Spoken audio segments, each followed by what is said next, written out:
So you can't see any positive I'm sure. contributions to affirmative action. I don't doubt that in fact it increased the pool, as you know, it's frequently used. The expression of what affirmative action can do is increase the pool of I don't know what that means, and I've never had anybody explain it to me. I've studied affirmative action in this country, in India, in Malaysia, you know, in Sri Lanka, in Nigeria.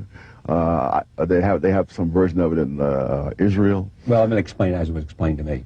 It is the notion of, let's say you're on the admissions committee at Harvard. And you're going to choose so many people. You're going to let people in for a variety of reasons. One is sheer academic merit. They scored 1,600 on the college boards. That's a good entry. They've got a brilliant academic and athletic background, and they happen to be a virtuoso violin player. You know? Oh, yeah. And the violin player helps. Yeah. Or let's say they come from Nevada, and they don't have a lot of Nevada at Harvard. And let's also say that they come from Sri Lanka. They don't have many people from Sri Lanka there. And let's also say that they also are African American, and that ought to be a factor in choosing from that pool. Maybe that's one of the considerations. Because what? Because diversity of a student body is a healthy factor. I'm fascinated with the extent to which words, we're conditioned to react like Pavlov's dog to words. I hear diversity. Someone was asking me... Don't make me look bad, Professor. Someone today who's a trustee of a college was saying that they were going to pick a new college professor. I said, what you should do is have a stopwatch there and just count how long it is till each of the contestants says the word diversity. And the guy who says it, you know, he's 35 minutes into the interview, and the other guy who says it, you know, the first sentence, the guy who takes 35 minutes, he should be at the top of the list. The guy who said it the first sentence should be at the bottom. Because the question well, what's wrong with diversity? I don't get the point. My point is that this is a word that has become magic. What does it mean, if anything?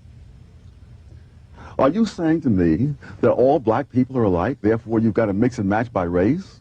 It's not diverse unless it's diverse along these dimensions? No, I'll tell you what I'm saying. I'm saying that I think that it would be different to have people of different kinds of experiences.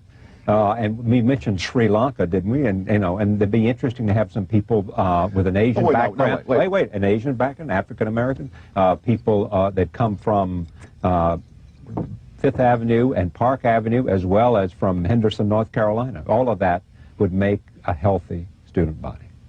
You mean to tell me? I don't think everybody ought to come from sons of Harvard graduates. Places like Harvard and Stanford and Cornell. What you have is the black son of the black doctor, who lived in the same neighborhood with the white son of the white doctor. No, I got and now you're giving me diversity because these two people well, out in Winnetka someplace. No, not necessarily. They have scholarships that they offer to kids who are not the son of but now we're getting away from the whole racial thing. I'm saying the racial thing has been used as a proxy for something that is not a proxy for, because the vast majority of blacks who go to places like Harvard and Cornell and Stanford are not blacks from the ghetto. Those are blacks from out there. You know, they're from Malibu. You know, they're from Pacific Palisades. They're from Winnetka and so forth. And they're from the very same neighborhoods.